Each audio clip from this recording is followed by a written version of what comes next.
And welcome to the Pervasive Media Studio Lunchtime Talk. This is the last lunchtime talk of this year. These talks are live every Friday at 1 p.m. here in the building and online. So whether you're in Bristol or far away, you can join in the conversation. My name is Vanessa Bellisproud. I'm a producer in the studio for creative technology projects. I'm a woman in my 40s with shoulder-length hair and black clothes with large wings. Every Friday, we open the doors of the Pervasive Media Studio for Open Studio Friday, where we offer you the chance to spend time in the space by hot desking alongside our residents and staff from 10 a.m. to 5 p.m. Obviously, an especially big welcome to those of you who haven't been to the Pervasive Media Studio before. Who has not been here before? You might have all been here before. Well, welcome. So I'll do a little bit about what the Pervasive Media Studio is, also for online. So we're a diverse and collaborative community, exploring creativity and technology with everything from comedy to coding and product development to performance art. We're a partnership between UWE Bristol, University of Bristol, Watershed, and funded by Arts Council. We offer studio space, including desks, meeting rooms, events, and opportunities to our residents as part of our spirit of generosity and mutual exchange. But most of all, we're a space for people to take risk with embryonic ideas and to make time for collaboration. There's a couple of housekeeping notes. Sorry, I'll be very swift. Obviously, feel free to move around, make a cup of tea or grab some water in the kitchen behind you. We've got a quiet space right here on the left, also on the right for you if you just want to take some alarm today. So if it goes, obviously follow our lead. We've got accessible toilets and a baby change in the corridor next to the kitchen where you've just come through. There's a Q&A at the end of the talk. And for those of you watching online, please pop your questions into the chat, and Lowerton will be your voice in the room later to read them out. So what's important to remember is that if you do have a question, is to just pause for a second so I can give you a microphone, otherwise online won't hear what you're saying at all. You can get news on all our future talks by heading to watershed.co.uk/studio, at Pervasive Media Studio at Mastodon, social on oh God, this is a real just Pervasive Media Studio at Mastodon, Pervasive Media Studio on Blue Sky and on Instagram. More importantly now, our speaker for today is Emmanuella Morsi, who I always describe as having a practice of inclusive futuring. She's going to talk about her way of working and ways to reimagine your practice. So please join me in giving a warm welcome to Emmanuella. Aww. Thanks, it's really sweet. I honestly feel like, I don't know about you guys, but I'm so tired, I'm so exhausted. And I'm kind of ready for this year to kind of come to a close. So I want this session to feel like something that actually feels inspiring, uplifting, or at least kind of plant seeds to kind of gear us into a mindful headspace for the year and season ahead. But I just kind of generally, I'm Emmanuella Morsi. I'm a multi-disciplinary creative and researcher. A lot of the work that I do kind of takes different types of research, oftentimes in climate, to kind of inspire new ways of doing or inspire different types of storytelling, but really trying to look at the heart of like the purpose of it, trying to really break down how we can be intentional with that process. So I want to walk you guys through kind of some of my thinking. I think normally when I do talk, it kind of talks about maybe a project, or I'm talking about like, you know, kind of the wider impact more generally, but I really kind of want to take a time to kind of talk about actually like the approach of the way I work.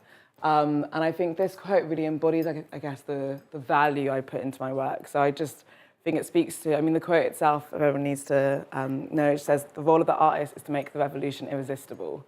I really see that as a call in to really understand actually how the arts can inform reimagining, how it can inspire different ways of doing, but also to kind of allow us to think kind of strategically about our work and the purpose of the work that we do as part of a broader kind of impact.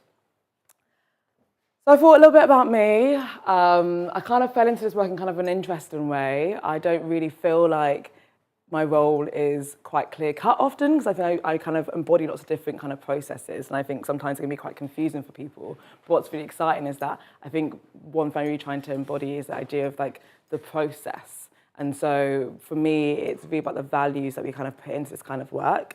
I kind of learned quite early on that a lot of these systems don't really work for me, as on a personal level. They can be quite extractive from the communities that I'm part of, but also they actually don't really address a lot of the challenges that's being faced at quite an intrinsic level. And so it kind of led me down a path of wanting to think a bit more strategically about my artistic practice, but also my kind of my creative work. And so over the years, I've been kind of developing a bit of an approach that kind of utilises research to inform storytelling across like film, photography, graphics, immersive events, and kind of looking at the wider element of like purpose. So like, what is it really to kind of use the arts in creative ways? And I'll share about this a bit more specifically.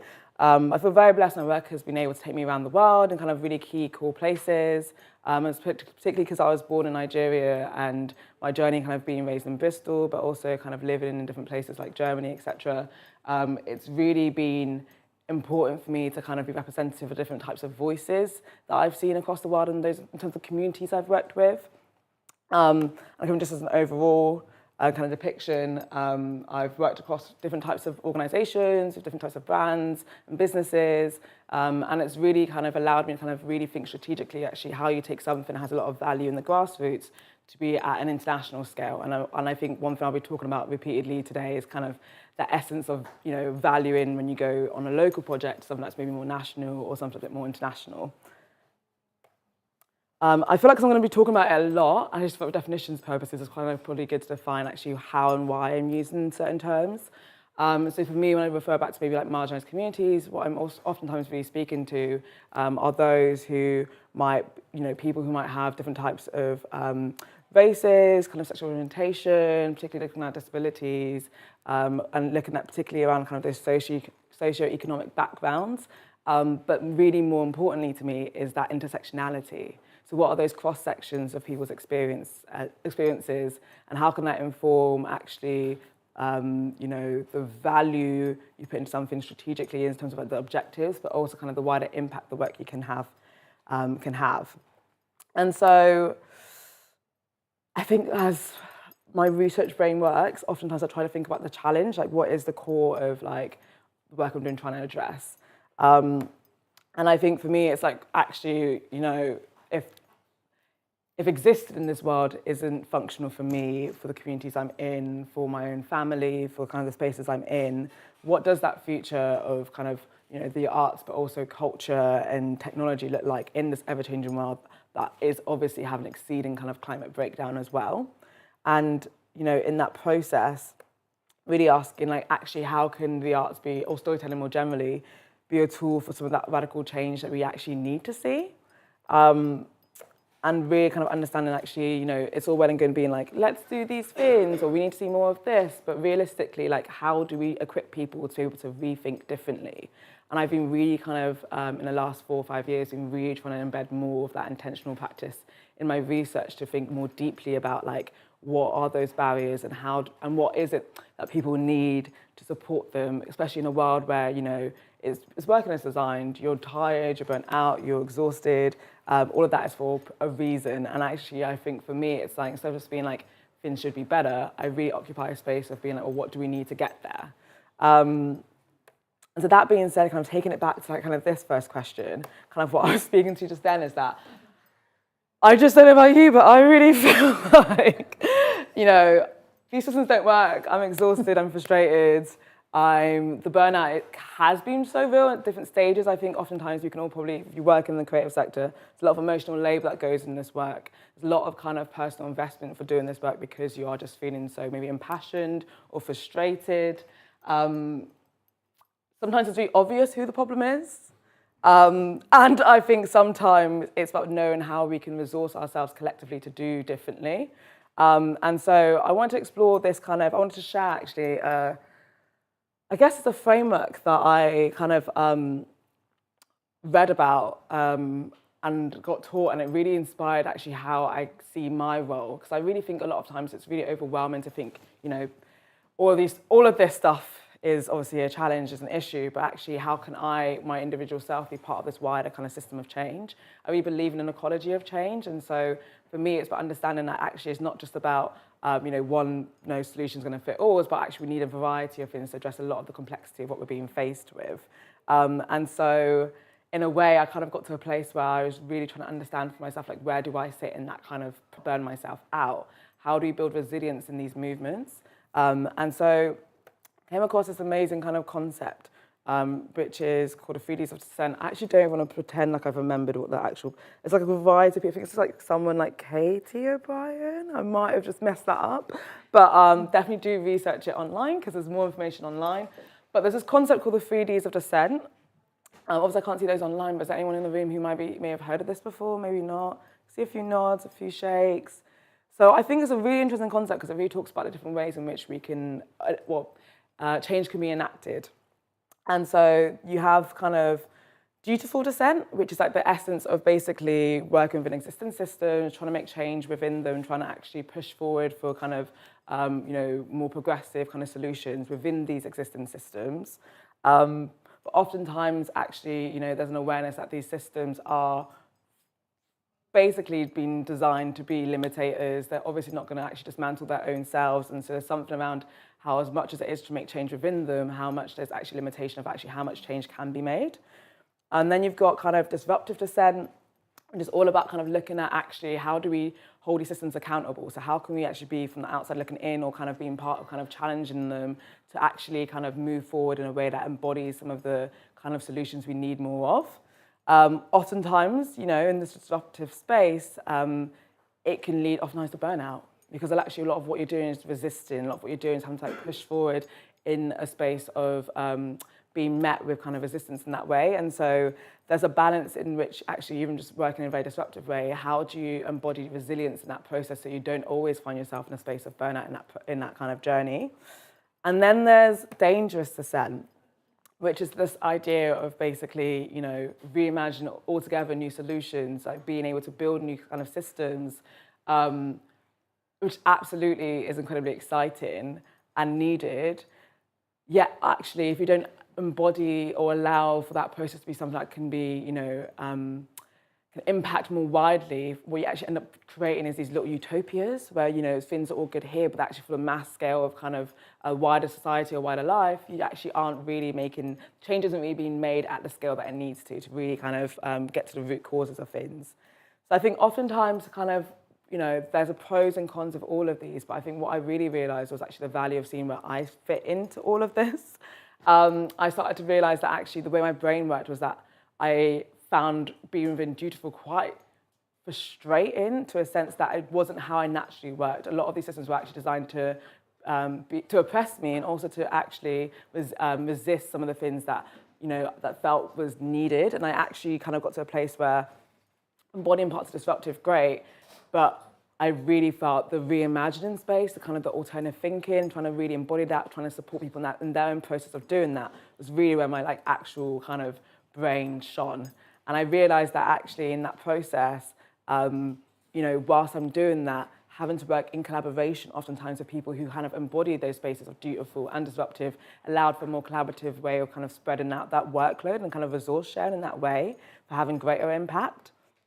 And obviously, I've just talked about it briefly, but I did wonder, just from that in slight explanation, if anyone in the room, or if anyone online had a little thought, feel free to chuck it into a little chat box. But yeah, is there anyone who identifies kind of just innately with one of those, or a few of those? I'd be interested to hear. Oh, can we get a little mic to you? Oh, wait, yeah, sorry, I was... Thank you, though, hold that thought. I was thinking. I've tried the disrupt. It is. It is on. It doesn't amplify your voice. Hello? I think it's just the online people, but we can all hear you. So I've tried the disruptive, and I did burnout kind of feeling. And the dangerous thing, I've tried that, but I felt like unless we change the mainstream culture, you could be in your little bubble, but then it's going to come and get you, because it's going to wreck the whole climate of the whole earth. So you've got to affect the culture of the mainstream.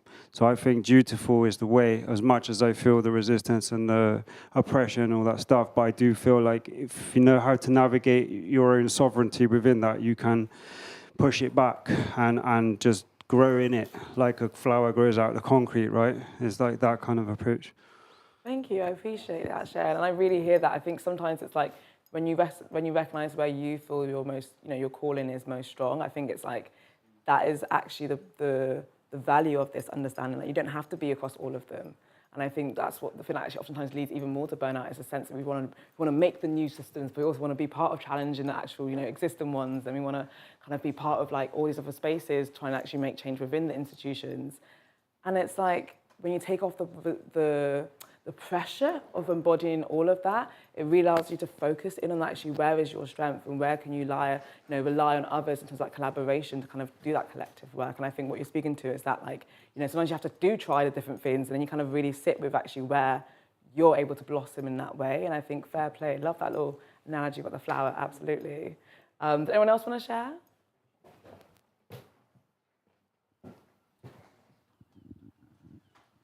Having been the dutiful career person, at least at work, over 40 years, and then gradually getting to the point of retiring, being made redundant, what strikes me is the amount of privilege you get allows you to move along that spectrum, so that as I'm getting towards the end of my work, I can produce work that is more disruptive to the system and effect more change quickly. Once I'm out of there, I can do my own thing and be dangerous, and because I now sit privileged on a reasonable pension, I can get on with stuff without somebody threatening me with disciplinary or something like that. So I think there's a really big privilege element within all of this. And besides which, I'm the sort of person that could perhaps walk through a police line with a camera around my neck and just not be bothered, whereas many others here wouldn't. Absolutely. Thank you for sharing that as well. And I think that self-awareness about who we are in these movements is so important, because that's when you can really subvert these systems, because I'm really big on not shying away from the privileges or the power that we hold, but how do we use them intentionally in a collaborative way to actually bring about system change. And I think, more times we don't need people to be like super apologetic. We need people to be like willing to like make action happen and to understand how we move forward. And like, I see this really beautiful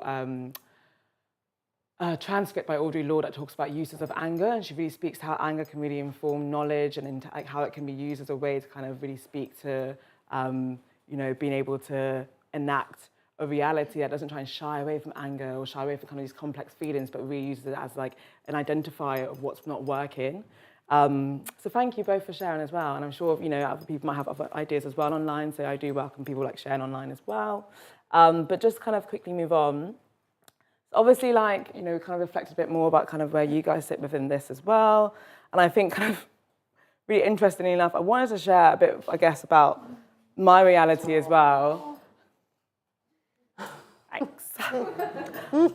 So yes, I was born in Port Harcourt in Nigeria, which is, if you haven't heard about it before, it's kind of a town in which is like a 41-year-old life expectancy, because of, particularly for our city, it's been incredibly extracted from, with a lot of like oil mining through Shell. There's a lot of complicity that the Nigerian government has within this kind of realm as well.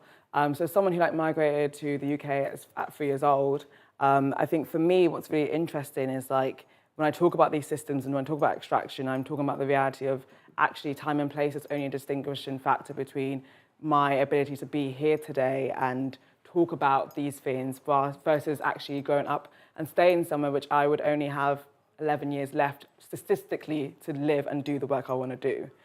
And I think when it comes down to like those kind of numbers, it really emphasizes the lack of, we talk about sometimes of climate or impact or social kind of issues or something that's like, we're trying to prevent something in the future. But the reality is that it's present today. Like people are being impacted today and have been for like decades and decades.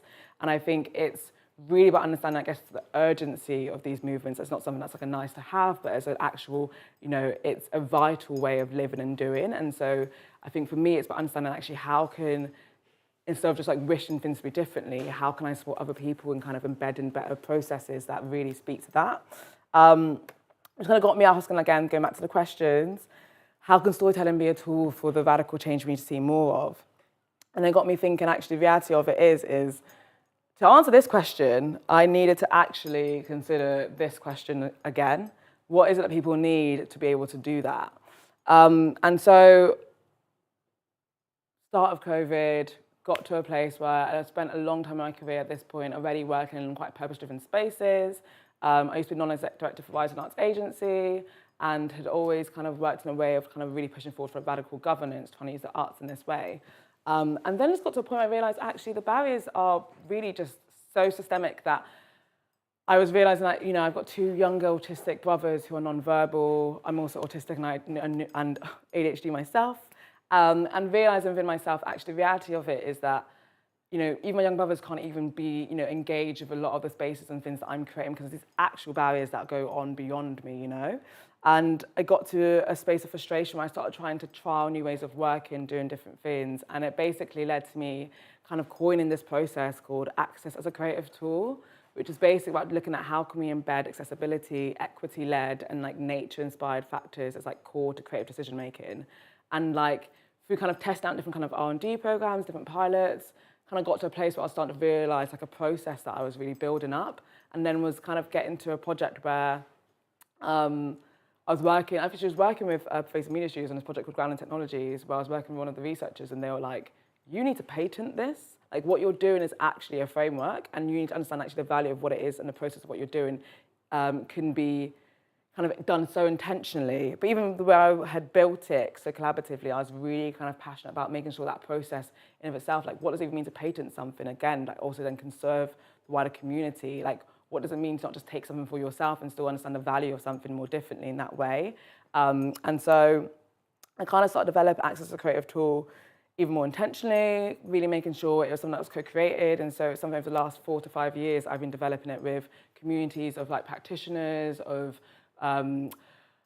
developers, academics, marginalised communities, people from across the country, but also from the global south as well, being really intentional about kind of different international spaces I've been able to build and collaborate with this on as well. And also kind of inclusive world building. I've been really trying to understand kind of how can we embody that in the system of what we're building. So we're also trying to, it's been part of different types of frameworks. We've kind of had it being involved with stuff with Channel 4, with Wise and Arts Agency, stuff with Brigstow Institute, stuff at different kind of scales, but also getting the point where I just wanted to really enable toolkits for our community. And so I've kind of been developing these kind of toolkit processes where we have kind of resources to support people on that journey in very tangible ways. And even in that way, I was still trying to figure out why and how would patenting be of value. And so actually got on a fellowship program at University of Bristol and Brigstow called Personal to Planetary, where I was looking at actually trying to understand this more. And so kind of got to a place where I realised I wanted, even with the toolkits, how can a percentage of the profits always go back to communities I've co-developed it with? So there's always going to be a fund that enables those communities to still kind of continue on their kind of development as well, whilst also supporting the reality of how this can go towards inspiring other marginalised communities as a separate fund as well, that other people can access beyond us and those I've already co-created it with. And I wanted to kind of share about some projects I've kind of had ongoing. So I kind of thought it's kind of local, national, and global. I kind of want to talk about maybe about some of the questions and the kind of the ways I work in that way, and give you some actual tangible examples. And so, Bristol Cathedral historically has been a site which has a lot of links to transatlantic slave trade, and it's been something they've been on an interesting journey trying to explore for themselves. Actually, what does it mean to audit even the monuments in the actual physical grade 1 listed building, but also to understand actually what does the powers of justice even mean within this context as well. So I have been on a commissioning board to basically have an intervention in the current Edward Colston window as part of the actual Bristol Cathedral. And so I went to a large scale kind of fund for a local artist or an artist of kind of lived experience to basically reimagine this window in a way that really speaks to what the powers of justice, what does care look like, how can you celebrate the actual lives of kind of the African Caribbean communities as well in Bristol and beyond. And in that process, really thinking strategically in different ways. I'll share some of the questions and thoughts we've been kind of exploring in a minute. But I'm going to introduce each project first. And then we've got this other national project, which is called See for Yourself. And it's been a project that's been ongoing with Plymouth Culture and kind of Plymouth Marine, the Plymouth Marine National Park, Marine Park, and then also the Box. And it's really trying to understand actually like how can coastal cities be able to be more embedded in conversations around kind of climate, but also kind of understanding the connections between underserved communities and like the relationships to water, known historically as well. There's a lot of complexity in terms of like, particularly often marginalized communities' connections and relations to water specifically. And it's been really interesting as a project trying to, deeply work closer about this. I've been also part of the commissioning board in that project, particularly for the last kind of second round of funding. It's a 4-year program that's kind of doing different types of artistic commissions and interventions throughout. And the last kind of second round of commissions we had was like a 95K massive scale project, again, to kind of, use the arts to engage more critically in this way, to kind of, mobilize local communities, particularly in Plymouth, to kind of have these conversations. And then kind of the other project I've been working on this year has been with Naira, who are a social enterprise, which are trying to connect subsistence farmers across sub-Saharan Africa to be able to kind of embed more advanced sustainable processes by partnering them up with different types of high-earning investors across the world. And so really to understand how you can kind of do that strategically kind of to enable the farmers' independence and kind of autonomy in that process, but also trying to support them strategically in that way.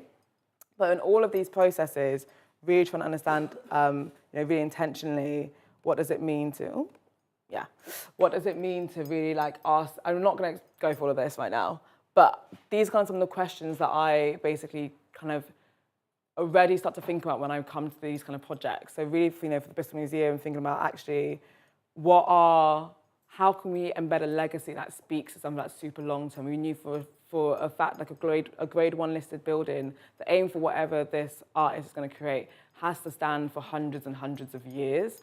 So what we're talking about is a different kind of, long-term project that's very different to kind of more the short-term kind of temporary interventions we see oftentimes when it comes to kind of impact. And then really in that way, how can we ensure that the maximum amount of kind of often historically kind of marginalized or extracted communities can be part of kind of benefiting from this process. One thing I was really kind of keen on was actually how can we, have an element of resource redistribution throughout the whole process. So for instance, in the kind of commissioning process, one thing that we've done is that for even just getting an interview, all you had to do at the start was to put an expression of interest. And to get an interview, we shortlisted like 7 to 9 people. You're going to be paid £500 just to be interviewed. So just to be able to like take your time to think about the questions, to be present in the space, we wanted to kind of remunerate that process and that kind of thinking time that oftentimes is informed by that lived experience. And then at the next stage of it was this kind of a shortlisting process that we had whittled it down to 3 different artists, kind of do that deeper kind of thinking across 2 months to really understand for themselves what they want to develop as a proposal, what kind of communities they want to engage with and kind of think and be inspired by, in which we also then paid the 3 shortlisted artists £2,000 each to kind of do that thinking and do that work so they can then present it back to us. And there's just one example of kind of that really understanding the process, how can we really embody that so that we're not just being, the goal is on the output, the goal is on what we need, how can we make sure the process itself kind of, understands value for the individual, kind of addresses that in a really intentional way. And so I can talk about a lot of this in lots of ways, but I want to make sure I kind of run through some stuff and share some more stuff with you. But I think, kind of going back to this question about storytelling, what I really want to kind of share is also some past projects that's had, so those are ongoing projects that I'm kind of working through and working with at the moment. But these projects I want to share now are kind of past projects that I've done, kind of show, I guess the scale of how the impact it has had, from when it's something that could have been a certain way to the like actual what it means when you embed research or you embed a certain level of intentionality in the process. And so you've got like, Where Do We Go When We, which is a project I'd actually mentioned earlier where the researcher was like, you need to patent this. That was where that happened. But this amazing project kind of happened within the confines of a pervasive media studio research project or program called Grounding Technologies, which is all about looking at actually how can creative technology inform kind of climate action. And so we were specifically looking at how can multisensory experiences be neurodiverse friendly, and how can you use them to kind of connect marginalised communities to nature. And then kind of that process, I'll show you a little bit more about that project in a minute, which I think does a better job than I would in terms of just talking to you about it.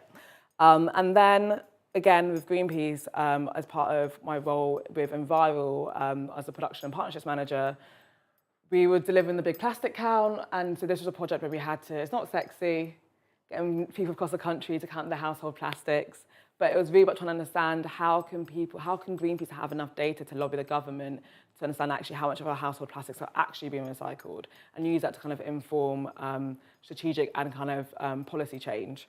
And so for that campaign especially, it was a big kind of pressure in ensuring that you could get people from all over the country who felt that they could, take part and actually feel empowered enough to actually engage on topics on climate. And I think to share a bit more about these projects, I wanted to share a little bit of a video of each one a little bit. And so we'll see if it works. Let me just.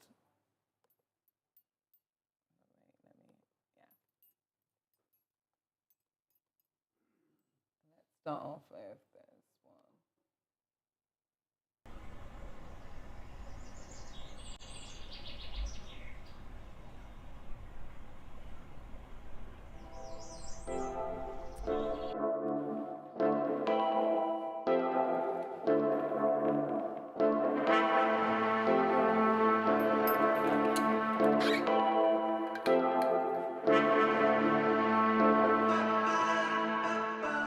The workers that we where they're at, and part of that journey with them, how to bring those first-hand personal experiences with them around nature, connected to nature, and that over time, my own hope is that that helps them build the desire to help them protect nature.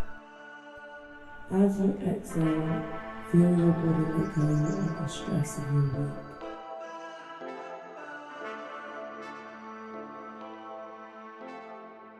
I never really felt connected to Greenpeace, but there was no such thing as just like really just relaxing and enjoying what's there.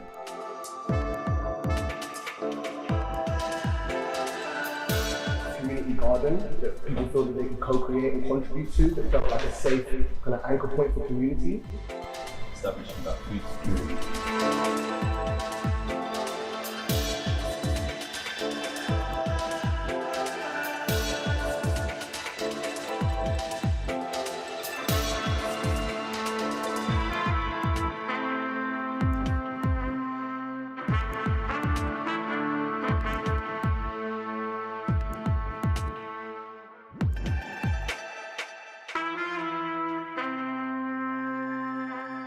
Shift the whole narrative and shift the paradigm so that other generations don't come up with some of the same things that we've been troubling and challenged with, but we overcome them and we give solutions.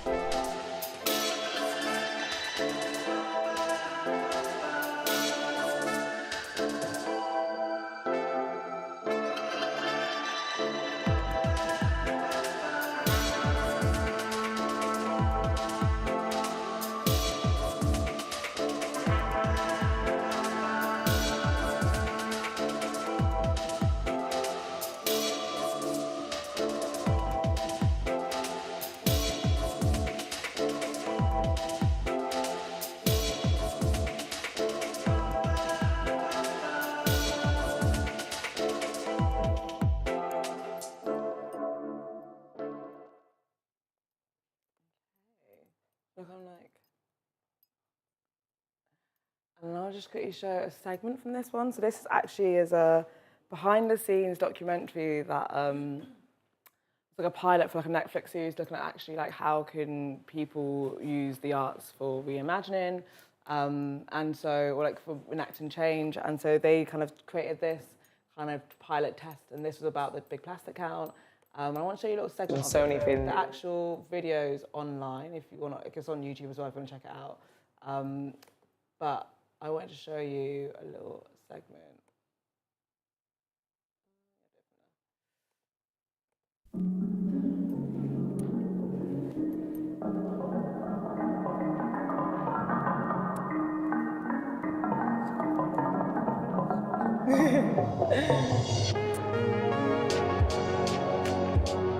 World Reimagined is an arts trail that aims to reframe how we view and learn about transatlantic slave trade. My globe is themed Mother Africa. I've titled it as Maize and Grace, the untold stories of environmental heroes and sovereignty guardians. This is incredible. This bit has like literally crystally gemmy parts on that makes me want to touch it really badly. And I've got a little Cupid one as well, so I love seeing it all together. There's no way we can achieve global climate resilience without considering the importance of representation and diverse voices. Indigenous people represent 5 to 6% of the global population, but actually are guardians of 80% of the world's biodiversity. By excluding people, you're excluding solutions, you're excluding innovation, you're also excluding voices that are incredibly powerful.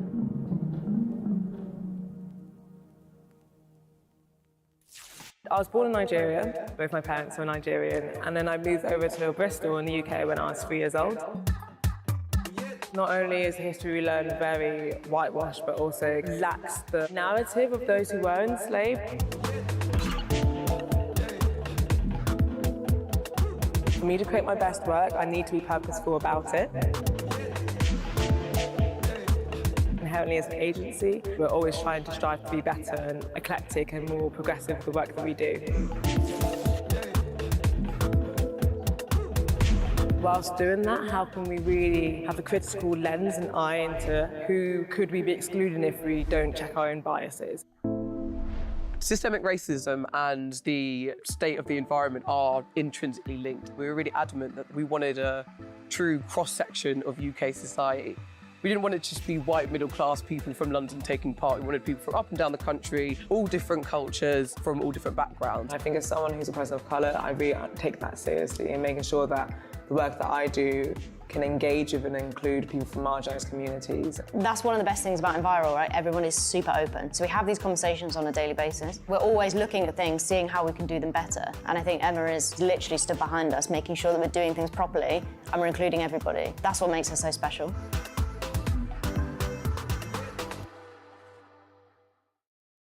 I feel like that project especially, if you haven't heard about it before, I definitely recommend checking out more about it, because I think what was really special, and just kind of highlight, because I just have time, I want to kind of whittle through some other bits. But so in the Where Do We Go When We kind of project, we really were adamant about wanting to kind of get an intersectionality of people who are neurodiverse, to enable us to understand the different needs of people who are neurodiverse and friendly, to make it clear how we can make spaces neurodiverse friendly.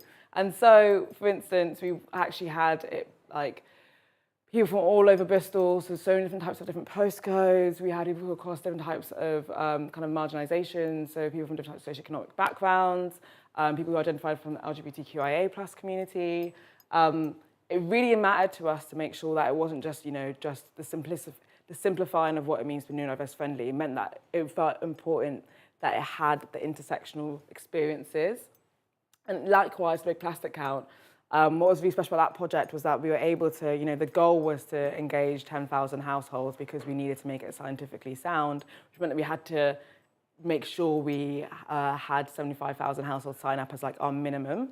And so what was really kind of amazing was that through kind of embedding some more of those kind of intentional practices, all that access as a creative tool framework as part of that kind of process in my role as a production partnerships manager, we were able to completely smash that goal, and we engaged 1 in every 250 households. It became one of Greenpeace UK's most successful campaigns that they've done in the UK, and also kind of led to them now kind of lobbying for a global plastics treaty. And so there's kind of this trickle-down effect about actually the scale of impact that really enables us to kind of work in tandem with one another, but also what it means to, I think for me most importantly, empower and mobilise everyday people to feel like they can be part of making broader change from, yeah, cool, you're just counting your plastic for a week, but that also kind of systematically kind of collates something even bigger, collectively. And so I think even in that process, we had 96 billion pieces of plastic counted across that 1 week in the first year we did it. And I want to talk a bit more about the From Ghana to Bristol project, but I just don't want to go into it too much because I don't have that much time. And that project is like such an amazing project we've been doing with Bristol Museum, looking at repatriation strategy with A Journey Home, really look to understand actually the questions around, you know, the purpose of a museum, what does it mean to actually serve modern day communities, but also how can you work with the kind of the communities where things have been extracted from or stolen from to enable them to be part of kind of embodying that change. And also to have a big fin for A Journey Home, which is a project that's been done.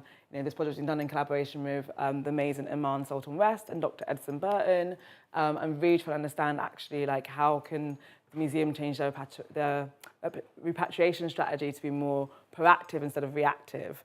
And so, there's loads of other bits on my website, and there's more stuff that we're creating in terms of toolkits from that project too. So I'm sure there'll be more times to talk about that in depth another time. But I want to kind of speak to a bit more about like, us in the room, like what does success mean to you? We've had a whole year. It's finally coming to an end. Like where we're at now, like how you sit in with where you're at in your purpose, in your being, in your kind of state of mind. I think a big thing for me was the more I asked myself this question, the more it allowed me to really think deeply about what it means on a personal level and inform that in my professional. And I think, a big thing that I had to reckon with was, COVID allowed me to think more strategically about how to make this framework. But getting really kind of, I guess, into it, last year I actually got in a car accident where a car basically drove into me and had a near fatal accident, basically. And there's loads of miracles in this whole process. Like, it was a miracle that I didn't need amputations, I wasn't paralysed, it was a miracle I didn't die. Reiterated to me multiple times by multiple doctors. And I think, it really kind of at that time, it really forced me to think really specifically, is like, what am I doing? Like, what is my purpose? What is my fuel for what I'm doing? And how do I really understand, resilience building through, like, what does rest mean in this place? And I had to really sit with a lot of uncomfortable kind of positionings and uncomfortable thoughts in this process, because also really joyfully, I had just gone from being part-time self-employed and working part-time for Enviral to going literally 3 weeks fully self-employed when this happened. And it was just, the context of it all was just a bit of a mockery. And so it led me to kind of re-understanding for myself 5 things the car accident taught me. It really kind of allowed me to understand that no actual kind of singular experience is the same. You literally can and will need to carve out time and define what this time needs to be for you. I think it took me a minute to realise actually that some stuff in life will kind of put you in a position, in a place that you don't even want to be in, and it will force you to either succumb to it, but also there's an opportunity there to really understand where you're at, to sit with it, and to understand what does that mean for where you go and pivot to next. And I think for me, it reinstated my boundaries. It enforced me the importance of going gently and to be disciplined, but also to prioritise that sense of building resilience. It also taught me actually that sometimes resilience looks like actually going backwards. I had to sit with the fact that I had all these things planned, had all of these kind of projects that I was meant to be delivering. And I had to pause. I had to pause in a way that really forced me to kind of really sit with that. And the irony of that all was that it kind of led to me realising that I was being rerouted onto a different path. The time in being a crazy thing was really real, because actually the time that allowed me to have, it allowed me to have the space and time to rethink. And then actually in that time I was vesting, I was also able to apply for like this larger seed corn fund for the Bristol Institute, which is like a 15K fund to do this 1.5-month residency in Ghana to kind of support that other project, and which we actually ended up getting. So the irony was, like, in that kind of process of trauma, I actually was also planting seeds for something that actually kind of led to something even more significant. And it really kind of allowed me to understand actually that, some of the amazing news and stuff that I feel like I'm experiencing kind of had come from one of the most traumatic times of my life also. And actually something that also brought new depth to my work was this understanding of, like, disability justice. I wasn't someone who was like new to it. I've already been working in quite a long time in that space, but it's nothing like having a car accident or having some sort of like brutal shift in your experiences to really force you to really think even more about the importance of the work of what you're doing is. And I think, it really allowed me to understand, because I've also got a speech impediment and loads of other kind of things that I kind of had to factor in my life, and to really embrace that as part of my identity, but also to understand what it means to really advocate that in my work really passionately. And it really allowed me to also acknowledge, like the the underlying force that systems will fail you. Like the reality of it is that, at multiple points I got failed by police, got failed by my physio, got failed by it was multiple instances of this. And I realized that actually the whole point of what I'm doing is the value of that we need to reimagine new systems. We need to build something better because people are being so impacted. And I also had lots of privilege in this space as well. The people who, in my situation, actually had died. Even in the accident then, in that week, I remember my reporter telling my dad when I got wheeled into my ex-day, being you should pray to other God that you believe in because someone died from a similar thing a couple of days ago. And so you have no idea how lucky your daughter is as well. And there's always different things and different levels of this. And I think for me, it kind of led me to kind of really think about gratitude. And the space that I occupy now and I have occupied a lot of this year has been a space of a sense of gratitude. And so randomly, I want to celebrate this other thing kind of as I close. It's this reality that, so I've worked with, if you don't know, so in Bristol there's an amazing record label called Saffron, who work a lot with kind of people from marginalised genders, so looking at women, non-binary, trans people, and supporting them into the music tech industry. I was actually, ironically, one of the first employees that Law ever hired when they first launched 10 years ago. And this year, this September, was the 10-year anniversary, and we launched this collab kind of pale ale, gluten-free beer with Arbor Ale, another local brewery. And in that kind of celebration, even though the proceeds of it kind of went back to kind of supporting the work that Saffron does in terms of supporting marginalised genders within music tech, but also, it was called for my people, it was always kind of embodiment of values, even in something like this. And it led me to even think a bit more about actually, across my life, I've had so many women and kind of non-cis het people in leadership that has really embodied to me what it means to really do things differently when you are forced to because the wider society that you live in don't prioritise your needs. And so it kind of led me to kind of think about actually the five things women / non-cis het men in leadership have taught me. And it's really about, getting down to the nitty-gritty, which is to be brave. Everything you do to honour your rights or justice will be seen as radical. So literally, do it anyway. And it got to the point where at the other end of that is freedom and it's liberation. A big thing for me, which I see a lot in the work that Saffron does and kind of what Laura has embodied, is to bring people along with you for the journey. That oftentimes resilience requires being connected in community, who you can share that load with, but also who remind you daily of the purpose of what you are doing and why it's important. And then, an extra layer to that is that in this kind of the state of the world that we're living in, be prepared to pivot and embrace evolution. At multiple stages, even just with Saffron, have seen how they've had to, for instance, through COVID, they launched a membership program because they had to find a way to really support the work they were doing in a very intentional way and actually be more self-sustaining. And that's led to them kind of scaling that a different way internationally and global with all these other benefits. And, in different ways, it kind of allowed that, what may have worked for you previously in the past, recognizing that may not be what's needed for your future, and really understand actually what it means to embrace that kind of evolution in your journey. And kind of, I guess, more generally, is to let go of perfection in that too. I think a big thing for me was that realizing that perfection in itself it's limiting, it's impractical, and chances are it's actually already based off of things that are already, designed to limit you. So the reality is that actually how can you use it to not uphold the structures that limit? How can you use your work in a way that doesn't uphold those same systems that oppress you?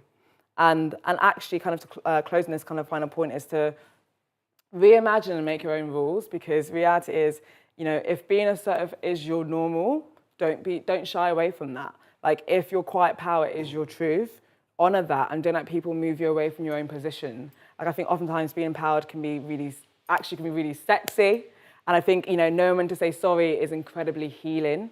I think oftentimes, part of this journey is that it's not about just, taking power and power, but knowing actually in leadership when you're able to acknowledge actually how you can be accountable in that process too. And I think, for the year ahead, some things that I'm actually dreaming of is that I got really blessed actually in November. I had a birthday. And part of my birthday was I just wanted to bring people together who I know who are incredible already in my community, but also who are just phenomenal people who do amazing work in this world. And I really kind of wanted us to nourish ourselves. And so we held a little sauna session. And what was really special is that actually the level of diversity that was in that space The very next day, the actual people who run the sauna called us up and was like, literally 10 a.m. the next day, was like, hi, we want to partner with you, we want to find a way to kind of enable us to kind of ensure that we're reaching communities and allowing our space. The wellness space is incredibly, just prolific of being quite like white dominating. It doesn't really have level of diversity, but actually the irony is that oftentimes more marginalised communities probably need a space for rest and nourishment.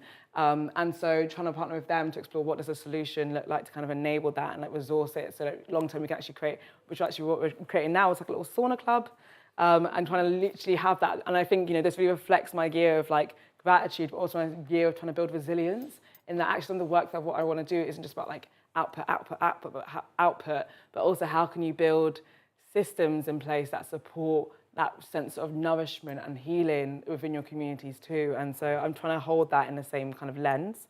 And then more generally, I think creatively, I'm really excited to kind of embed my work. I think I've done lots of research, lots of other people. And I want to start to build that scale of the work that I want to do within my freelance projects within Studio Morsi, to really understand actually how we can deliver stuff that is larger and bigger, that actually embodies our processes. Particularly because the Enviral projects I used to manage were like 6-figure, they were really large. Like the Greenpeace one was ended up cost. It was like a 200K project in itself as well. So like these are projects that like I can manage at scale, and I want to find the resources and the means to do it in my work and my networks and kind of build within this in mind, and kind of exploring different stuff like creatively as well, just ways to explore how I can build certain kind of ways of working. Also stylistically, I've been doing lots of like nature traits. I do it in terms of like visual artwork like my globe, but also in photography, etc. And I want to start doing it more in tapestries and stuff. My academic background is in textile science, so I'm really interested about kind of building those two worlds a bit more together for myself, but also to explore kind of storytelling in film even more again, because I feel like that's something I've done a lot as a production manager, but I'd love to kind of be able to do that more as a director, as a writer, with all of that kind of lived experience and also that artistic experience. But as we close, I kind of want to invite you to think about, one thing. I mean, in an ideal world, I would have actually had post-it notes to give you. And I actually had every intention to have that, but I didn't. So maybe we just sit with this. Maybe take a photo of it. Maybe there's a little homework to do later. But like, what is one thing that you want to leave in 2025? And what is one thing that you're dreaming for the next season ahead in general? There's no time limit, it doesn't have to be it, but for yourself. And I think to really sit with that as an invitation to really reflect as well from this as well. And just to close, I'll leave that up, but if you want to scan the QR code and I want to subscribe to kind of catch up more with the work that we do at Studio Morsi, or to take part in any future kind of activities, research, opportunities that we have, definitely stay in touch. Yeah. Thank you. Thanks. Thank you so much for your very generous sharing as well. It was very visceral and very touching. Are there any questions? That clock is wrong. We've got about 5 minutes left for questions. So are there any questions in the room or online? Comments? Lowerton, are there any online? Michael? Yeah?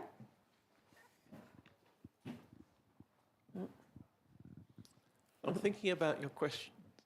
Somewhere along the way you said, what does success look like? Yeah. Then I'm thinking, hang on a minute, isn't someone's feeling of success dictated by what they've grown up through and what they've been told is success? Have you thought about that sort of framework of, success is, in the old school, the sort of, a good job, whatever,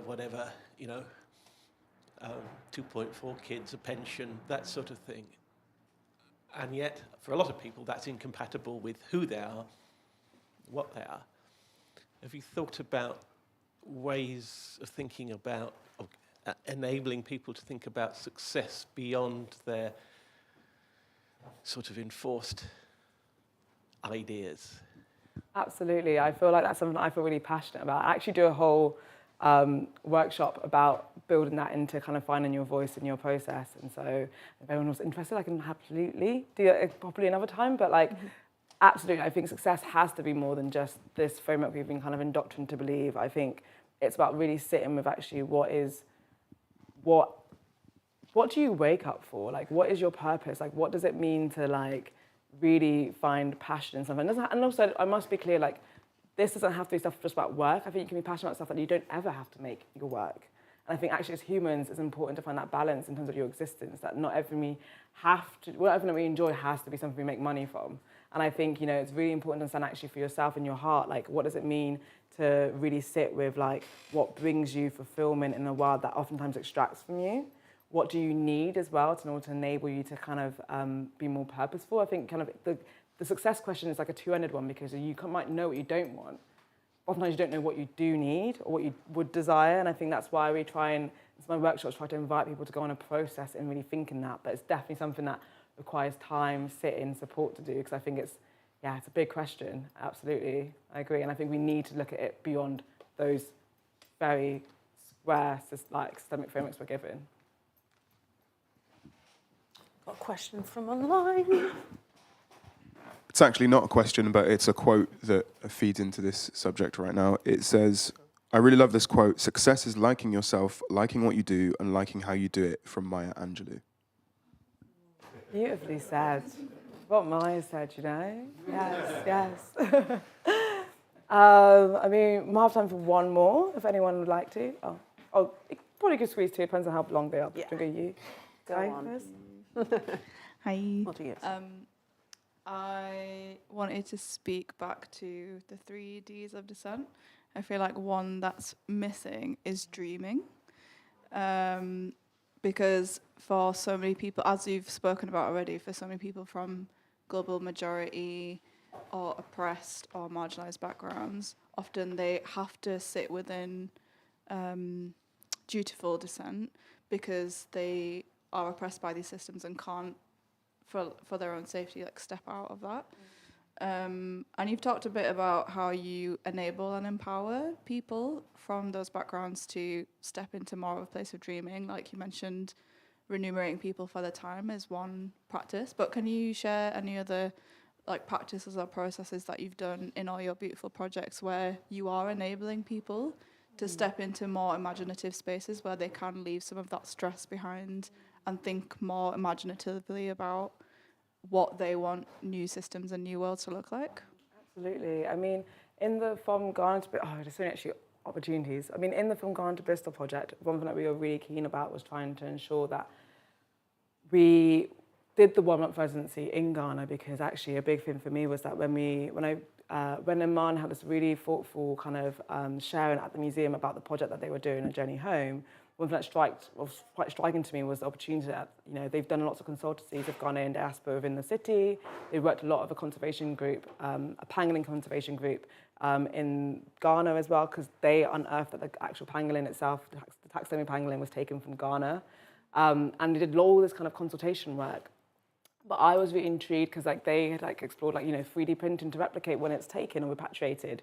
But I really wanted to, I questioned, like, could the solution embody something different that actually held sustainability values? Could it also be informed by the local community as with something, you know, we come in with actually this is what we want it to be, but what could it look like if you went to Ghana to understand actually more in depth the context of, you know, the conservation group that you're working with, to understand actually to hear voices from local Ghanaian diaspora communities, local Ghanaian social enterprises and creatives and academics and kind of individuals kind of inform actually what values you're bringing into what that solution looks like. And so actually part of that residency for us was really about to go in to Ghana to allow that actually Iman and also kind of the wider research around looking at materiality to be inspired from local context. And so instead of just like going into a space and being like, we're going to do this thing and go back to the museum, we were really kind of working with local kind of people to actually lead or to kind of be part of like connecting people who might already be in each other's networks but never actually given a chance to kind of sit with each other and actually talk about some of the challenges they're being faced with, to be thinking a bit more intentional actually where resources might be needed, what does resilience between themselves as a community look like. So enable that kind of strengthening of those networks. So when we left, there was always going to be that kind of enabled throughout. And also on top of that, we were supporting we were engaging with them in a way that was like, you know, if you want to deliver a type of session, like how can we enable that through our funds and like be able to actually host that or to like kind of explore that differently. So a big thing for us was trying to kind of cultivate these spaces where they were actually given a chance to, be part of solutions or be part of kind of informing solutions, but also to do it within their own way of doing and within their own local context.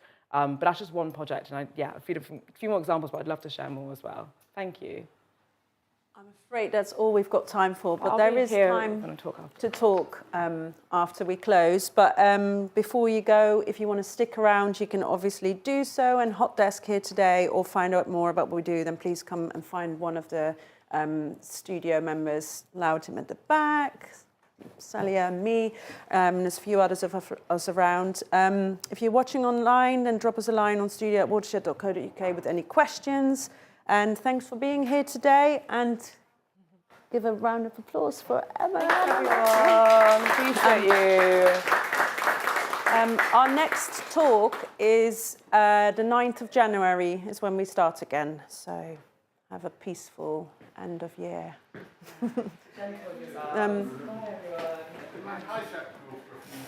Yeah. Thank you. Sorry, I've overrun a little bit. Go for it.